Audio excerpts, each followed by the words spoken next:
महापुरुषति चरणारविंद। विजय कृष्ण गोस्वामी नाम के एक बहुत अच्छे भक्त हुए, लगभग 125 वर्ष पहले। विजय कृष्ण गोस्वामी अपने समय में बहुत पढ़े लिखे व्यक्ति थे और पढ़ाई लिखाई के साथ साथ भगवान के प्रति बहुत प्रेम भाव रखते थे। विजय कृष्ण गोस्वामी बचपन से परमात्मा में लगे हुए थे और बड़े होने पर उन्होंने भगवान को पाने के लिए बहुत साधनाएं की। उन्होंने योग क्रियाएं की, प्राणायाम किए, तपस्या की। जितने भगवान को पाने के उपाय इधर उधर पता लगे उन्होंने सभी किए, लेकिन अंत में विजय कृष्ण गोस्वामी इस निष्कर्ष पर पहुंचे कि सबसे उत्तम उपाय भगवान को पाने का, सबसे सरल उपाय भक्ति मार्ग है। भक्ति मार्ग में भजन की व्यवस्था है। भजन का अर्थ ये कि भगवान के नाम का जप करो, भगवान के रूप का ध्यान करो। कोई बात मन में आए तो प्रार्थना के रूप से में भगवान से कहो। नाम, रूप और प्रार्थना, ये तीन चीज़ें भजन का प्रधान अंग है। भगवान सारी में है। अगर हम उनसे प्रार्थना करते हैं या उनका नाम लेते हैं या उनका ध्यान करते हैं तो भगवान इतने कृपालु हैं कि भक्तों के सामने, मन की आंखों के सामने प्रकट हो जाते हैं। और अगर भक्त अनन्यता से लगा रहे तो उसकी आंखों के सामने ऐसे आकर खड़े हो सकते हैं जैसे मित्र के सामने।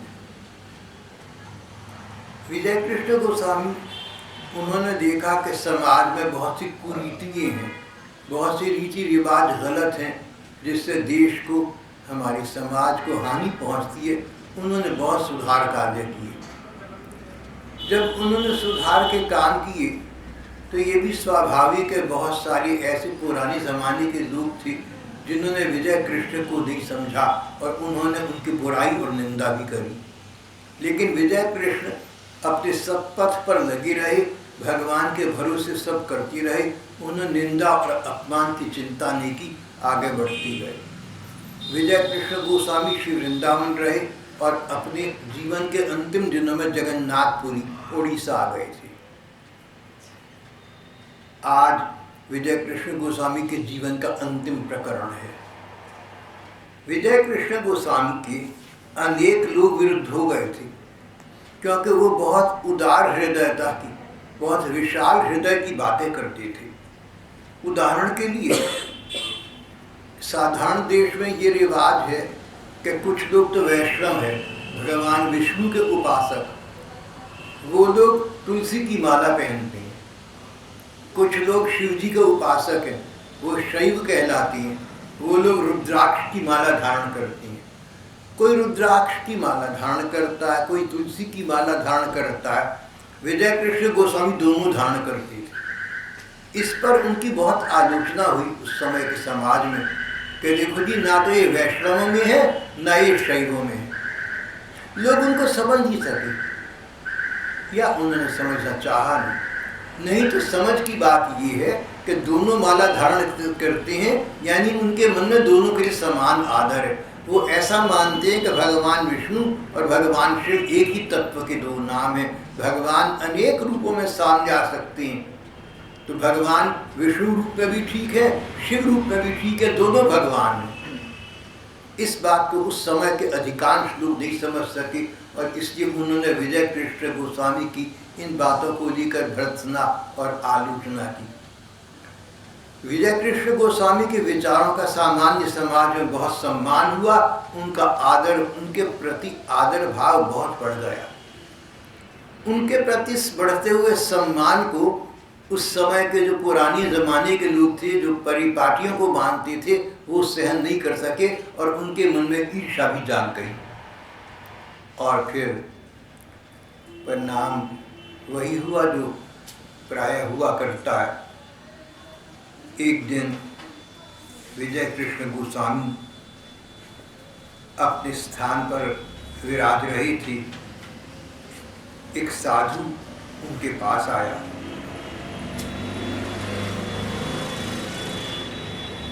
उसके हाथ में लड्डू थे। उसने एक लड्डू विजय कृष्ण गोस्वामी को दिया और बोला, बाबा जगन्नाथ जी का प्रसाद है, नियम है कि प्रसाद जब तुम्हें मिले तुरंत ग्रहण करो, प्रतीक्षा मत करो। जैसे यहाँ पर गंभीरा में कोई सत्संग हो और यहाँ पर प्रसाद बटे तो ये प्रतीक्षा मत करो। समाज का शिष्टाचार ये है कि जब खाना पीना बाकी लोग शुरू करें उसके बाद आप शुरू करें, पहले शुरू न करें। लेकिन ये बात प्रसाद पर लागू नहीं होती। प्रसाद जब जिसको मिले तुरंत ग्रहण कर ले। वो जो साधु वेश में एक व्यक्ति आया था, विजय कृष्ण गोस्वामी को उसने एक लड्डू दिया, बोला ये जगन्नाथ जी का, ये मंदिर का प्रसाद है, आप तुरंत ग्रहण कर लें। विजय कृष्ण गोस्वामी बहुत सुशिक्षित व्यक्ति थे, बहुत मेधावी थे, मस्तिष्क प्रधान थे।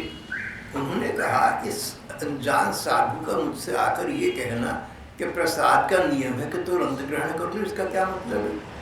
सबको पता था विजय कृष्ण गोस्वामी उच्च कोटि के भगवत प्राप्त संत हैं। सारी जगन्नाथपुरी को पता था, सारे उत्तरी भारत को पता था, वृंदावन उनका नाम था।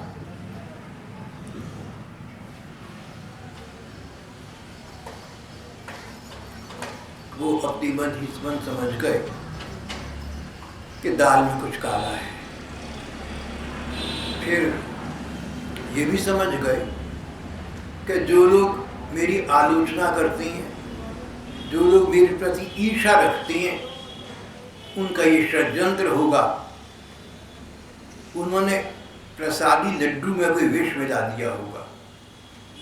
विजय कृष्ण गोस्वामी ने मेडिकल कॉलेज में एडमिशन लिया था, परीक्षा दिए बिना वहाँ से निकल गए थे। उनको मेडिसिन का पता था। लड्डू तोड़ते ही वो समझ गए कि इसमें विष है। लेकिन उन्होंने कहा कि जगन्नाथ जी का प्रसाद है और प्रसाद को तुरंत ग्रहण करना चाहिए। बहुत संसार भुगत लिया। अब ठाकुर मुझे अपने धाम में बुलाना चाहते हैं, मैं रोड़ा क्यों अटकाऊं? और उन्होंने उस लड्डू को ये जानते हुए कि इसमें विष मिला हुआ है, भगवान का प्रसाद का मान रखने के लिए और भगवान की इच्छा समझकर लड्डू ग्रहण कर लिया, लड्डू खा लिया। लड्डू खाते ही वे अचेत हो गए, संज्ञा शून्य हो गए, बेहोश हो गए। चिकित्सक भागे आए, उनकी चिकित्सा बार बार की गई और ये क्रम 1 मास तक चलता रहा। कभी लगता कि चिकित्सा का प्रभाव अच्छा है, विष समाप्त हो रहा है, गोसाई जी का जीवन वापस आ जाएगा। कभी लगता कि कोई दवा काम नहीं कर रही, गोस्वामी जी का जीवन जा रहा है। इस धूप छांव में 1 मास व्यतीत हुआ। सन 1899 आ चुका था। सन 1899 की गर्मी का मौसम था, जेठ का महीना था, जिस दिन विजय कृष्ण गोस्वामी नित्य लीला में अपने भगवान श्याम सुंदर से जा मिली। उनका नाम इतिहास में, भक्ति के इतिहास में अमर हो गया। विजय कृष्ण गोस्वामी इतिहास बन गए। बात समाप्त हो गई। अपने धाम में अपनी ठाकुर से जा मिली। एक बहुत बड़ा प्रकरण समाप्त हो गया। यूं तो कोई भी व्यक्ति मरता है तो कुछ लोगों के जीवन में फर्क आ जाता है, अंतर आ जाता है। कई लोगों का संबंध बहुत से लोगों से होता है। उस व्यक्ति का निधन हो जाए तो बहुत लोगों के जीवन में परिवर्तन आते हैं। विजय कृष्ण गोस्वामी के सैकड़ों सहस्त्रों श्रद्धालु बन चुके थे, जो उनकी कथा सुनते थे, उनके प्रवचन सुनते थे, जानते थे कि इनके जीवन में सादगी है, ये सच्चे हैं, इनमें संग्रह नहीं है, भगवान के भक्त हैं, भगवान के दर्शन भी इन्हें हो जाते हैं। उन सैकड़ों सहस्त्रों लोगों को मन में बहुत कष्ट हुआ कि हमारे विजय कृष्ण गोस्वामी अपने अमर धाम में जाकर ठाकुर से जा मिली। ये तो सभी जानते थे, कि गोसाई जी का शरीर अंत हो गया, लेकिन उनकी आत्मा परमात्मा में मिल गई, उनका जीवात्मा भगवान के धाम में चला गया। ये विश्वास तो सभी को था, लेकिन भौतिक दृष्टि से वो सामने नहीं थे, इससे श्रद्धालुओं के कष्ट का पार न रहा। पर मानव इतिहास यही है, बड़े से बड़े लोग चले जाते हैं, किसी का 1 दिन, किसी का 10 दिन, किसी का 20 दिन, किसी का साल भर, थोड़ी अरसे तक समय में लोग उसका स्मरण बना रहता है और धीरे धीरे वो लुप्त प्राय हो जाता है। और एक ऐसा भी समय आता है जब उसको याद करने वाली स्वयं कराल काल का गाल में चली जाती है, बात समाप्त हो जाती है। बड़ी बड़ी महापुरुषों के साथ ऐसा हुआ है। विजय कृष्ण गोस्वामी भी अपना भौतिक शरीर त्याग कर अपनी अभौतिक शरीर से भगवान से जा मिली, संसार में नहीं रही, असार संसार को त्याग गए। उनकी यहाँ कथा समाप्त हो जाती है। संपादक कहते हैं कि विजय कृष्ण गोस्वामी अपने अध्ययन से, जो उन्होंने धर्म ग्रंथ पढ़े, हिंदुओं के धर्म ग्रंथ पढ़े, विदेशी धर्मों के ग्रंथ पढ़े, बहुत पढ़े हुए व्यक्ति थे। विजय कृष्ण गोस्वामी ने अपने अध्ययन से और अपने अनुभव से जो उन्होंने पढ़ा उसको जीवन में लाकर दिखा। उन्होंने पढ़ा, उन्होंने सुना कि भगवान के नाम का बहुत प्रभाव होता है, भगवान के रूप के ध्यान से भगवान स्वयं प्रकाशित हो जाती है। उन्होंने अपने जीवन में इस साधना स्वयं पहले करके देखी और जब देखा कि बात ठीक है, नाम रूप का प्रभाव है, प्रार्थना का प्रभाव है, अपने अनुभव के बाद उन्होंने लोगों को अपने अनुभव के आधार पर बताया कि तुम लोग नाम और रूप इत्यादि में लग जाओ। विजय कृष्ण गोस्वामी इस प्रकार के महात्मा थे जिन्होंने जो कुछ सुना था, जो कुछ पढ़ा था, उसको करके देखा और करके देखने के बाद जो उनको सत्य पता लगा, आने वाली पुश्तों के लिए, आने वाली पीढ़ियों के लिए अपने अनुभव का लाभ छोड़ गए।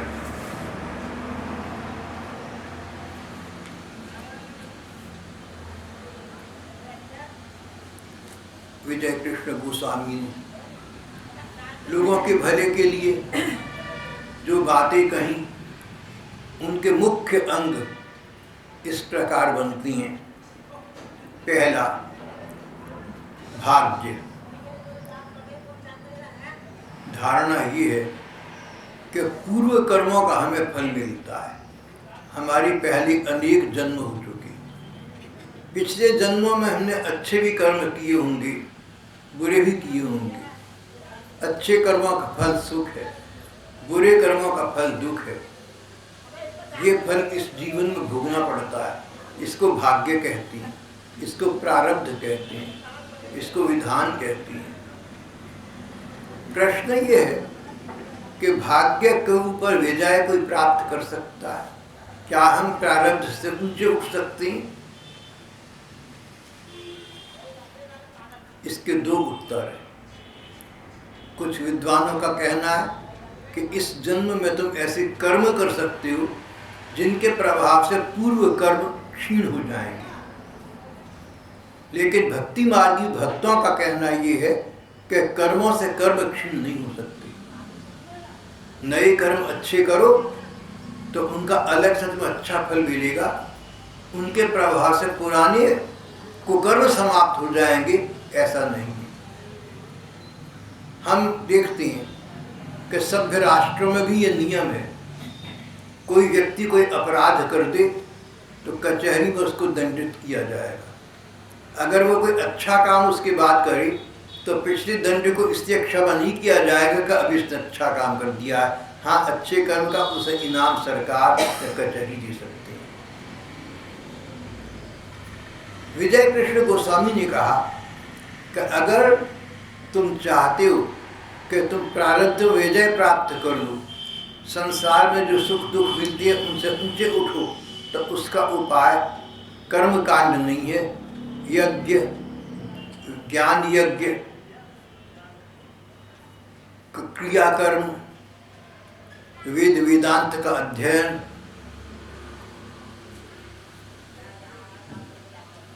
कर्मयोग, ज्ञान योग, इनसे कुछ होने वाला नहीं है।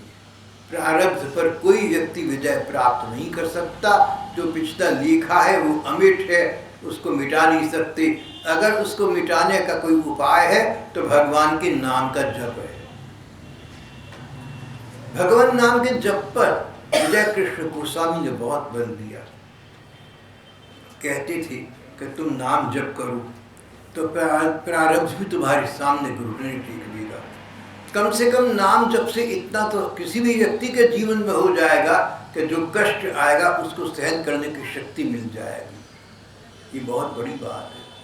कष्ट हो, कोई रोग आ जाए, समाज में कहीं अपमान हो जाए, कोई हमारे साथ अन्याय कर दे, कोई बुरी बात हो जाए, हम उसको सहन न कर सकें, रात को खाना ना खा सकें, साथ को सो न सकें, इससे अच्छा ये है कि हमारे पास सहन शक्ति हो, हम उसको सहन कर सकें। अगर भगवान के नाम का जप करोगे तो पूर्व कर्म के अनुसार हो सकता है तुम्हें दुख मिले, लेकिन दुख को सहन करने की शक्ति भी प्राप्त हो जाए। भगवान का नाम सहन शक्ति प्रदान करता है। भगवान के नाम का जप आत्मविश्वास प्रदान करता है। भगवान के नाम का जप एक आध्यात्मिक ऊर्जा से हमारी तन मन को संपन्न करता है। इस समय स्पिरिचुअल एनर्जी प्राप्त होती है। हमारा आत्म तत्व उसको मानो चार्ज कर देता है। राम नाम की बड़ी महिमा है। कई बार ऐसा हुआ कि विजय कृष्ण गोस्वामी ने अपने शरीर पर, विजय कृष्ण गोस्वामी जप बहुत करते थे, जप में उनका बड़ा विश्वास था। ऐसा हुआ कि उन्होंने अपने शरीर पर अचानक देखा और दिखाया कि राम नाम अंकित है। बाँह खोलकर देखो तो राम बना हुआ है। कभी कभी उनके शरीर पर अमृत की बूंदें स्वयं आ जाती थी, मानो प्रस्वेद कण हों। वो अमृत के समान मीठी मधुर होती थी। कई लोगों ने उनका पान करके देखा, उनको आध्यात्मिक आनंद की प्राप्ति हुई। नाम का प्रताप विजय कृष्ण के अपने जीवन में, अपने शरीर पर परिलक्षित होता था। एक बार विजय कृष्ण गोस्वामी ने सबके बीच में संकीर्तन कराया और सब लोगों को बहुत प्रेरित किया कि सच्चे मन से भगवान के रूप का ध्यान करते हुए कीर्तन करो। संसार तुम्हारी मन में न आए, आंखें मीच कर भगवान का ध्यान करो। ये भूल जाओ कि तुम कहाँ बैठे हो, ये भूल जाओ कि कितने लोग बैठे हैं, कौन क्या कर रहा है, सब भूल जाओ। मन की आंखों से भगवान के रूप का ध्यान करो और कीर्तन करो। ऐसा ही हुआ। उस समय सब लोगों के देखते देखते for all the world to see, आसमान से फूलों की वर्षा हुई। सभी लोगों ने देखा, आस्तिक, नास्तिक, पापी, धर्मात्मा, सब लोगों ने देखा कि ऊपर आसमान से न जाने कहां से फूलों की वर्षा हो रही है। नाम के इस प्रकार के अनेक चमत्कार विजय कृष्ण गोस्वामी ने अपने जीवन काल में सब लोगों को दिखाए। उन्होंने कहा कि जो लोग नाम जप को प्रारब्ध से ऊपर नहीं मानते, वो चाहे बड़े साधु महात्मा क्यों ना हो, उनके पास जाना ही नहीं चाहिए। नाम जप की महिमा सर्वोत्तम है, सर्वोपरि है। नाम जप के लिए आवश्यक है कि जो कुछ करो भगवान की प्रीति के लिए करो। जो कुछ करो ये सोचकर करना कि इससे भगवान प्रसन्न होंगे। अब अगर व्यक्ति ऐसे कर्म करे जिनसे भगवान प्रसन्न होंगे, ये स्पष्ट हो गया कि वो कुकर्म नहीं करेगा। जो व्यक्ति सब कुछ भगवान को प्रसन्न करने के लिए करता है, वो मांसाहार कैसे करेगा? ना तो मांस का भोग लगा सकता है और न ये सोच सकता है कि मांस का आहार करने से भगवान प्रसन्न होंगे। मादक द्रव्यों का सेवन भी वो व्यक्ति नहीं करेगा। सिगरेट, शराब इत्यादि का सेवन नहीं कर सकेगा, क्योंकि ये तो अच्छे पदार्थ नहीं है, सभी को पता है। तामसिक वस्तुओं का त्याग वो स्वयं कर देगा। जो व्यक्ति भगवान की प्रसन्नता के लिए सब कुछ करता है, वो तामसिक द्रव्यों का सेवन स्वयं समाप्त कर देगा। कोई व्यसन नहीं लगाएगा, कोई बुरी आदत नहीं डालेगा। दूसरों का अपमान नहीं करेगा, पशुओं तक का ध्यान रखेगा कि उनको पशुओं को कोई कष्ट ना हो, फिर मनुष्यों की तो बात ही क्या है। भगवान की प्रसन्नता के लिए सब कुछ करने वाला व्यक्ति तो अपने बैरी से भी बैर नहीं करता, बुरे आदमी से भी प्यार करता है, घृणा को प्यार से जीतने का प्रयत्न करता है। विजय कृष्ण गोस्वामी ने कहा कि तुम जो करो भगवान की प्रसन्नता के लिए करो, यहाँ तक उठना बैठना स्नान करना सभी का निष्काम भाव से भगवान की प्रीति के लिए करो तो प्रारब्ध कर्म अपने आप समाप्त हो जाएंगे। उन्होंने कहा कि अगर तुम नाम जप करने का अभ्यास डाल लो, आदत डाल लो, तो तुम्हारी ऐसी भी स्थिति आ सकती है कि तुम श्वास प्रश्वास के साथ नाम जप करो, सांस के साथ नाम जप करो। सांस अंदर जाता है फिर बाहर आता है, हमारा श्वास नाक में अंदर जाता है फिर बाहर आता है, इसको कहते हैं श्वास प्रश्वास की प्रक्रिया। गोसाई जी ने कहा कि नाम जब श्वास प्रश्वास के साथ करो, एक श्वास अंदर लिया भगवान का नाम लिया, श्वास बाहर किया तो दूसरा नाम भगवान का लिया या वही लिया। जो व्यक्ति श्वास प्रश्वास के साथ नाम का जप करता है उसको प्रारब्ध कर्म से छुटकारा मिल जाता है, क्योंकि उसमें फिर तन और मन में, उसके मन में और शरीर में ऐसी प्रक्रिया आरंभ हो जाती है, कुछ ऐसे वैज्ञानिक परिवर्तन आते हैं शरीर में जिनसे वो व्यक्ति ऊंचा उठता जाता है। उसके स्नायु सिस्टम में, स्नायु प्रणाली में, उसकी तंतुओं में, उसकी नाड़ी नसों में इस प्रकार रक्त का संचार होता है कि वो व्यक्ति योग कर्म किए बिना योग की उपलब्धियों को प्राप्त कर सकता है। इसकी प्रक्रिया भी उन्होंने बताई।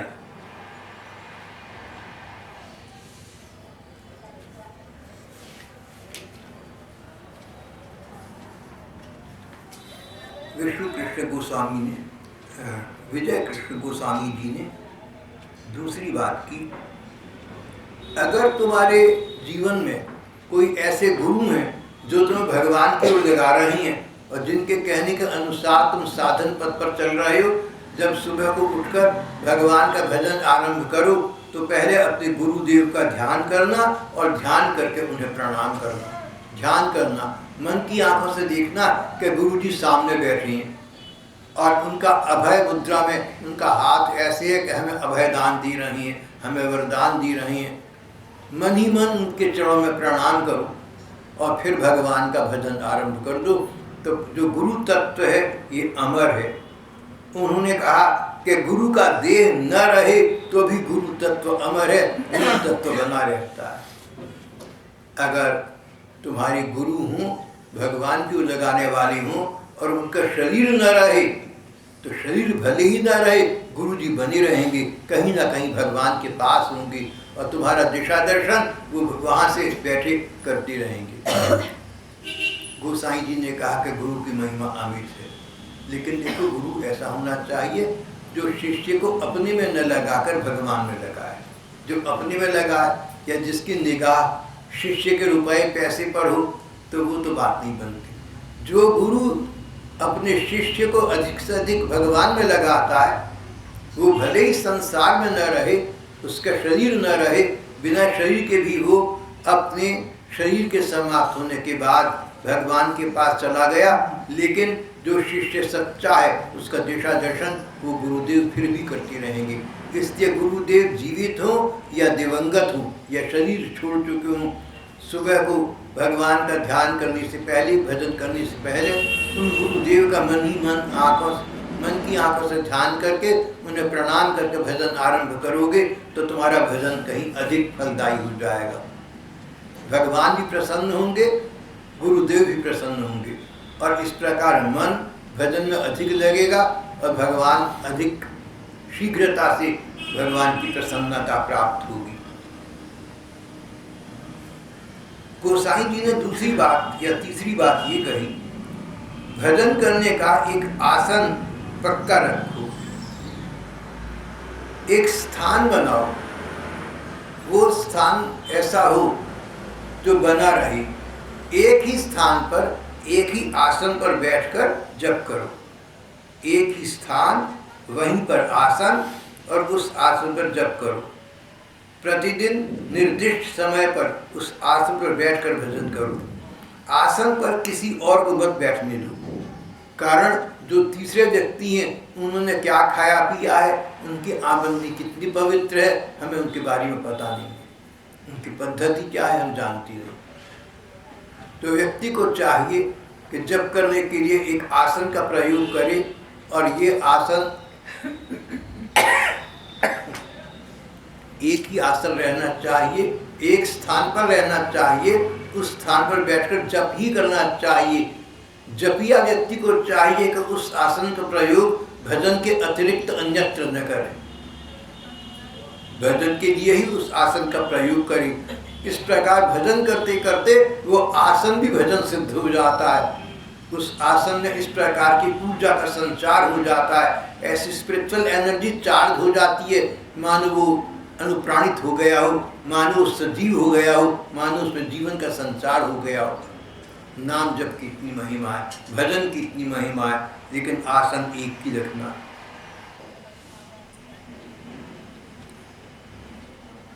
गोसाई जी ने अगली बात कही, अगर कोई साधक रात को 2 बजे उठकर साधना करे तो बहुत सुंदर है। रात को 2 बजे ऋषि काल आरंभ हो जाता है। ऋषि काल, संत महात्मा लोग जो चले गए वो भी अपने आत्मरूप से, और जो जीवित हैं प्रायः वो भी 2 बजे उठकर भगवान का भजन करती हैं।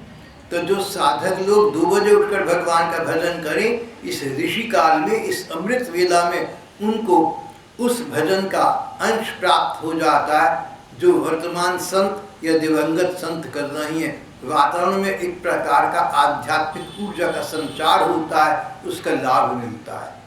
जैसे हमें स्वास्थ्य विशेषज्ञ कहती हैं कि भैया सुबह सुबह उठकर सैर कर दे जाओ तो तुम्हें ऑक्सीजन अच्छा मिलेगा इत्यादि।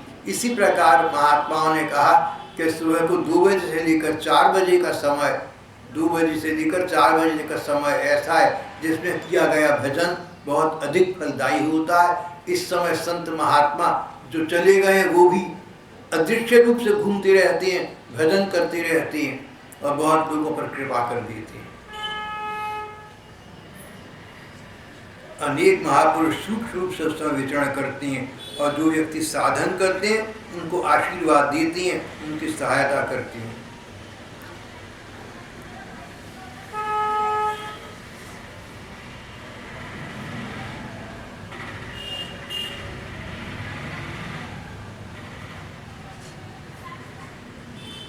उन्होंने कहा कि साधक के जीवन में कई बार साधना जितनी हम करते हैं उतनी का फल प्राप्त नहीं होता। इसका कारण होता है आहार की अशुद्धि, भोजन दोष का ध्यान रखना। खाना पीना ऐसा खाना जो शुद्ध हो, सात्विक हो, सादा हो, और बनाने वालों ने अच्छी नीयत से बनाया हो, उसमें ठीक धन का प्रयोग किया गया हो। अन्न का मन पर और भजन पर बहुत गहरा प्रभाव है। आहार के दोष से सारे विकार और रोग उत्पन्न होते हैं। हर ग्रास में भगवान का नाम लेते हुए भगवान को वो अन्न ग्रहण करना चाहिए। आहार की शुद्धता, परिमाण और समय निश्चित रखना चाहिए। भाव दूषित, दृष्टि दूषित और स्पर्श दूषित भोजन करने से उपद्रव होते हैं। दृष्टि दूषित, किसी की गलत निगाह पड़ गई हो, किसी बुरे आदमी की गलत निगाह पड़ी हो, कोई तुम्हें चिढ़कर देख रहा हो, या सो देखो जी कितना बढ़िया खा रहा है साधु के अपने को खाए तो हो गए, और उसकी निगाह आपके खाने पर और आपके मुंह पर है।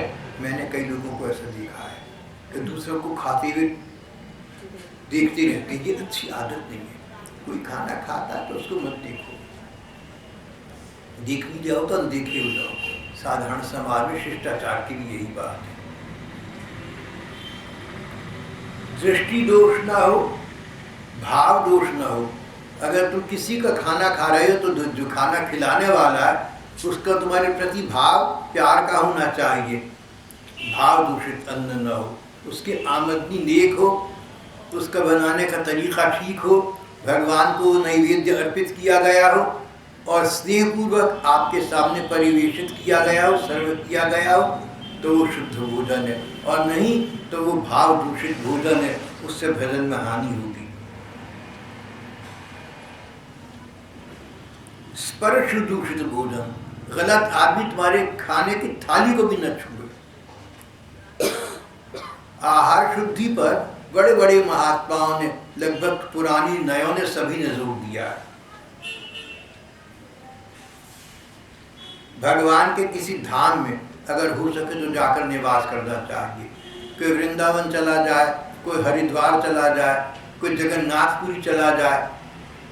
अगर सदा के लिए स्थायी वास न कर सको तो जब समय मिले तब वहाँ जाकर भगवान का भजन करो। भजन करने में इससे भी लाभ होगा। कुछ बातें तो व्यक्ति को जीवन में करनी ही चाहिए। जो साधक हैं, जो साधना से भगवान को पाना चाहते हैं, भगवान को प्रसन्न करना चाहते हैं, कुछ बातें उसमें करनी चाहिए। जैसे हिंसा का त्याग, किसी के डंडा मत मारो, किसी के थप्पड़ मत मारो, किसी की पिटाई मत करो, किसी के शरीर को दुख मत पहुंचाओ। शरीर से तो दुख नहीं पहुंचाया, लेकिन वाणी से पहुंचाया। बात ऐसी करी कि अगले को कचोड़ लिया। ऐसी ऐसी कई लोग वाणी बोलते हैं जिससे दूसरे का दिल दुख होता है। ऐसी वाणी मत बोलो, उद्धत स्वभाव मत बनाओ, मीठी बोली बोलो। कड़वी बात कहनी है तो ऐसे कहना कि दूसरे को कड़वी न लगे, उसका दिल न दुखे। शरीर की हिंसा ही हिंसा नहीं है, वाणी से भी हिंसा हो जाती है। कहते हैं कि एक बार द्रौपदी ने दुर्योधन को कह दिया था, अंधे का बेटा भी अंधा होता है। उसको इतना अपमान लगा कि संधि की शर्तों को उसने अस्वीकार कर दिया। महाभारत युद्ध हुआ जिसमें बहुत लोग हताहत हुए थे। इस वाक्य को सहन नहीं कर सकता। किसी का अपमान न करो। कोई तुम्हारा अपमान कर दे, उसको क्षमा कर दो। वातावरण को शांत शुद्ध रखने का प्रयत्न करो। तो पहला तो शरीर से हिंसा मत करना, धींगा मुष्टि मत करो। दूसरी बात, वाणी से, वचन से भी किसी का दिल मत दुखाओ। और तीसरी बात, मन में किसी के विचार विरुद्ध भी मत लाओ। न तो शरीर से हिंसा की, न वाणी से हिंसा की, लेकिन मन में किसी के विरोध का भाव बना रहा। भक्तों के लिए ये भी उचित नहीं है, भक्तों को ये भी शोभा नहीं देता। मन में भी किसी की निंदा पर विचार मत करो, मन में भी किसी की बुराई मत सोचो। सोचो भगवान का नाटक है, जो कर रहा है व्यक्ति नाटक में अभिनेता है, अभिनय कर रहा है, नट है। किसी व्यक्ति के विषय में मन में अहित चिंतन मत करो, किसी का बुरा मत सोचो। अब किसी की चोरी हो गई और वो कहे कि चोरी का पता तो नहीं चला, लेकिन जो भी चोर है भगवान अपने आप उनको दंडित करेगा, ये अच्छा विचार नहीं है। अच्छा विचार ये कि भगवान अगर कोई चोर है उसको सद्बुद्धि देगा। जिस चोर ने चोरी की है, भगवान इसके दंड को क्षमा कर दें और उसको सद्बुद्धि ऐसी दे कि वो चोर आगे से चोरी ना करे। भगवान इस चोर को क्षमा कर देना, भगवान इस चोर को सद्बुद्धि देना। भक्त का इस प्रकार का मानसिक स्तर होता है, वो मन से भी किसी का अशुभ चिंतन नहीं करता। हिंसा का सर्वथा त्याग, निंदा का त्याग। निंदा, किसी की बुराई करना, किसी की चुगली करना, किसी की आलोचना करना, या स्वयं तो करी नहीं, ऐसा एक फिक्रा बोल दिया कि दूसरे लोग करें, सुन सुनकर प्रसन्न होना। ऐसे चतुर चालाक होते हैं लोग, ऐसा फिक्रा बोलेंगे कि अपने आप तो भले बने रहे और आप कह के हाँ ये तो बड़ा उसने गलत करा, दूसरा बोला गलत करा, अभी ऐसे को तो डंडे मारनी चाहिए। ऐसे व्यक्ति के हाथ में मूर्ख कभी मत बनना जो ऐसी बात करे कि तुम्हारे मुंह से किसी की बुराई निकलवाए, सो भी मत करना। निंदा का त्याग। समय नाश मत करो, अपना वक्त बचाओ। हमारा पूरा जीवन समय ही तो है। कोई व्यक्ति 100 साल का होकर मर गया, यानी 100 वर्ष का उसे जीवन मिला था। अब कितना जीवन सोकर खत्म कर दिया, कितना जीवन व्यर्थ आलस में खराब कर दिया, अपने मन की बात है। एक महात्मा ने कहा था कि जिन लोगों ने बड़े बड़े काम किए, चाहे तो वैज्ञानिक हों, चाहे समाज सुधारक हों और चाहे संत महात्मा हों, सबके पास दिन 24 घंटे का था। 24 घंटे से ज़्यादा का दिन तो किसी के पास नहीं था। 24 घंटे के दिन में कई लोग भगवान को प्राप्त कर गए, कई लोग दूसरों को भगवान की प्राप्ति करा गए, कई लोग विज्ञान की उन्नति कर गए, कई लोग हमें बड़े बड़े विज्ञान के प्रसाधन दे गए। 24 घंटे के दिन में कई लोगों ने इतनी मेहनत करी कि हमें लैपटॉप और कंप्यूटर दे गए, हमें टेलीविज़न दे गए, हमें रेडियो दे गए और पता नहीं क्या क्या इंटरनेट दे गए। सबके पास 24 घंटे का दिन था। ये सेवा भी कम नहीं है, चाहे वो वैज्ञानिक हो और चाहे समाज सुधारक हो। जिन्होंने समाज के हित के लिए कार्य किया है, जो लोग भगवान को प्रिय होते हैं, उनको अगला जन्म अच्छे स्थान पर प्राप्त होता है, उनकी सद्गति होती है। भाव ये है कि दिन तो 24 घंटे के सबके लिए, चाहे भगवान कृष्ण अवतार लेकर आई, चाहे भगवान राम आई, चाहे रावण था, चाहे कंस था, चाहे आप हैं, चाहे हम हैं, चाहे प्रधानमंत्री हो, चाहे राष्ट्रपति हो, चाहे राजा हो, चाहे रईस हो, चाहे रंग हो, दिन तो 24 घंटे का रहेगा। कुछ लोगों ने इसी 24 घंटे के दिन में अपनी और समाज की उन्नति कर ली और कुछ लोग कुछ भी नहीं करा, जहाँ पैदा हुए थे रोटी खाकर वहीं मर गए। समय का सदुपयोग करो।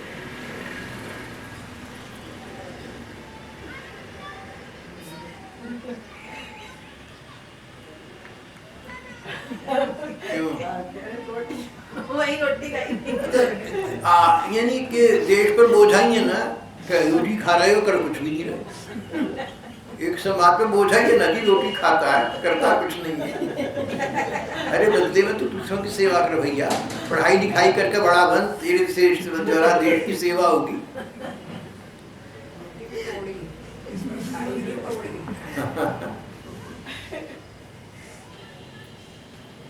समय व्यर्थ नष्ट न कर, अनिवेदित वस्तु ग्रहण न कर। तुमने जो कुछ भी खाना पीना है ना, भगवान को भोग लगा लेना। मंदिर घर में हो वहाँ लगाना, नहीं तो मन ही मन लगा लेना। भगवान मन में भी रहते हैं, भगवान मन से दी गई वस्तु को भी स्वीकार करते हैं। इसलिए जो भी खाना पीना हो उसका भोग जरूर लगाना। किसी बात का अभिमान न करना, शेखी में न आना। शिक्षा का, ज्ञान का, विद्या का, रूप का, धन का, किसी भी बात का अहंकार मत रखना कि देखो मैं बड़ा हूँ दूसरे छोटे हैं। अगर हम अपने को बड़ा मानेंगे, दूसरों को छोटा मानेंगे, तो हम उनको हेय दृष्टि से देखेंगे, हम उनको नीची निगाह से देखेंगे, उनका दिल दुखेगा। किसी जीव का दिल दुखता है तो ये तो भगवान का ही अपमान हुआ, क्योंकि सभी छोटे मोटे जीव, छोटे हों या बड़े हों, सब भगवान की सृष्टि के सदस्य हैं। इसलिए सबका प्यार से मान रखना हमारा कर्तव्य बनता है। अभिमान बिल्कुल मत करना। और जहाँ तक हो सके संसार के कर्तव्य कर्म करते हुए बीच बीच में जो समय मिले उसमें भी भगवान का नाम जप करना, भगवान के रूप का ध्यान करना। अगर रूप का ध्यान न करना बनता हो तो नाम जप जरूर करना। अगर तुम नाम जप करोगे, बिना मन के करोगे, तो अभी नाम जप का प्रभाव तुम पर पड़ेगा। नाम ऐसी वस्तु है कि जो लोग भगवान का नाम लेता है उसको लाभ जरूर होता है। इसका उदाहरण आप लोग पहले कई बार सुन चुके हैं। अगर कोई आदमी अनजाने में बिना चाहे पानी में हाथ डाल दे तो हाथ गीला हो जाएगा। जल की वस्तु शक्ति ऐसी है कि हाथ को गीला करती है। इसी प्रकार नाम की अपनी शक्ति, वस्तु शक्ति ऐसी है कि जो नाम लेता है धीरे धीरे पवित्र होता जाता है और धीरे धीरे उसका मन नाम में लगता जाता है, उसको भगवान की कृपा प्राप्त होती है। इसलिए जब भी समय हो, चाहे थोड़ा सा हो, 2 मिनट का हो, आधे मिनट का हो, नाम ले लो। चाहे इतना भी समय हो तो बस एक बार कह दिया राम राम, तो इतना समय भी नष्ट मत करना, उसमें राम राम कह देना, उसका तुम्हें अक्षुण्ण लाभ होगा।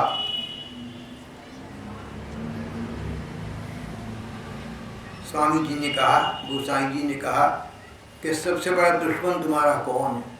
संसार सारा मिलकर भी तुम्हारे साथ शत्रुता नहीं कर सकता। सारा संसार की सारी सत्ताएं मिलकर भी तुम्हारी साथ शत्रुता नहीं कर सकती। अगर कोई शत्रु है तुम्हारा तो वो अपना मन हो सकता है, क्योंकि मन के विचार से, मन के चिंतन से भी अच्छे या बुरे बनते हैं और अपने भविष्य का निर्माण करते हैं। इसलिए अपने मन को शुद्ध विशुद्ध रखना, मन को निर्मल और पवित्र रखना, मन में किसी की खिलाफत मत रखना, मन में किसी की मुखालफत मत रखना, मन में क्रोध विरोध मत रखना, मन में ईर्ष्या द्वेष मत रखना, यहाँ तक कि मन में किसी के प्रति अधिक आसक्ति भी न रखना। किसी व्यक्ति में या किसी वस्तु में तुम्हारा मन फंसा रहे तो वो भी मन का सुंदर रूप नहीं है।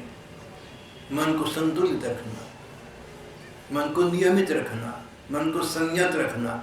संतुलित मन होने पर ही हम भगवान का चिंतन कर सकते हैं, समाज की सेवा कर सकते हैं और अपने साथ न्याय कर सकते हैं।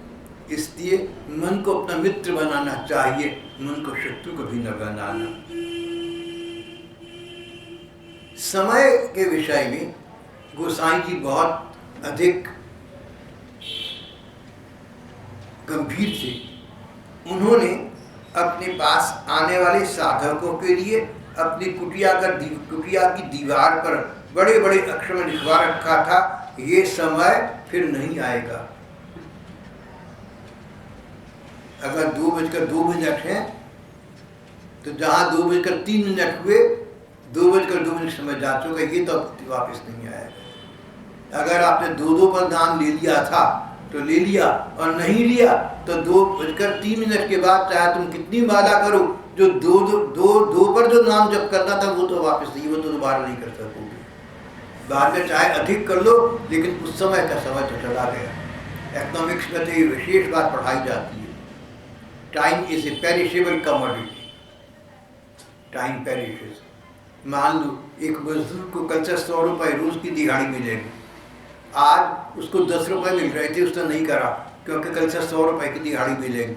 मिल तो जाएगी, लेकिन आज अगर वो 1 घंटे के 10 रुपये कमा लेता तो 10 रुपये उसके बढ़ जाती, अब ये 10 रुपये तो उसके हाथ से निकल गए। साधकों को तो समय के महत्व का बहुत ध्यान रखना चाहिए, याद रखना चाहिए कि ये समय फिर नहीं आएगा, इससे समय का सदुपयोग करो। समय का सदुपयोग भगवान का चिंतन, समाज की किसी की सेवा या आत्मोद्धार का कोई नियम करना, ये समय का सदुपयोग है, ये सबको करना चाहिए। अपने जीवन में अध्ययन के आधार पर अनुभव करने के पश्चात प्रयोग कर करके देखा, उसके बाद विजय कृष्ण गोस्वामी ने साधकों के लिए नियम बताए जो अभी अभी मैंने आपके सामने प्रस्तुत किए हैं। ये नियम लागू होते हैं साधक पर जो भगवान को पाना चाहे ऐसे व्यक्ति पर। दूसरे, ये नियम लागू होते हैं व्यक्ति पर, लागू होते हैं समाज पर नहीं। ये सारे नियम समाज के लिए नहीं है, साधक के अपने जीवन के लिए हैं। जैसे किसी की निंदा मत करो, ये व्यक्तिगत बात हो रही है, समाज की बात नहीं है। अगर समाज का कोई अंग गलत काम करता तो उसकी निंदा भर्त्सना तो करनी चाहिए। ये बात ध्यान में रखनी चाहिए कि समाज और व्यक्ति अलग अलग है, व्यष्टि और समष्टि अलग अलग चीज़ें। इंडिविजुअल के लिए अलग नियम है, सोसाइटी के लिए अलग नियम है। यहाँ जो नियम है इंडिविजुअल के लिए, व्यक्ति विशेष के लिए कहे गए। कोई तुम्हारा अपमान कर दे तो उसे क्षमा कर देना, लेकिन कोई भारत माता का अपमान करे तो हम स्वीकार नहीं करेंगे।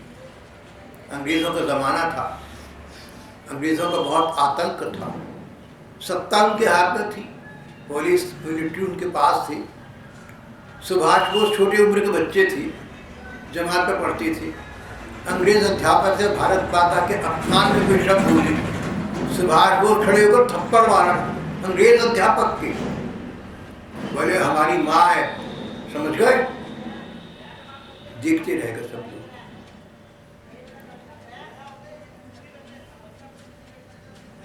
गांधी जी कहते थे अगर मेरे दाएं गाल पर कोई थप्पड़ मारेगा तो मैं बायां आगे कर दूंगा, और मार ली भाई। लेकिन समाज या देश का जो अपमान करेगा उसको हम सहन नहीं कर सकते। इसलिए यहाँ पर जो बातें आज आपसे की गई हैं, ये साधक के, ये व्यक्ति के निजी जीवन की बातें हैं, वहीं तक उन्हें सीमित रखना चाहिए और उनका पालन करना चाहिए। यहाँ आज का हमारा पाठ का प्रसंग समाप्त हो जाता है।